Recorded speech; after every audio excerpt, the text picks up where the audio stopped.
سڵاوتان لێبێت بۆ قسەیڤارتان پێشکەش دەکەم.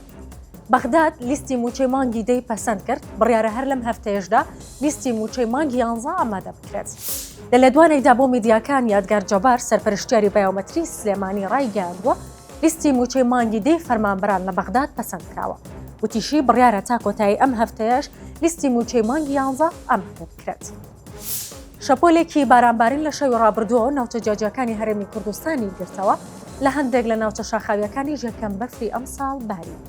لە شەوی ڕابردووە شەپۆلێکی بارانبارین ناوچە جیاجیەکانی هەرێمی کوردستانی گرتەوە لە هەندێک لە ناوچەکان شەپۆلەکە چڕترە و بارانێکی زۆر باش باریوە بە تایبەتی لە ئیدارەی سۆران و ئامێدی و لە هەندێک ناوچەش بەفر باریوە.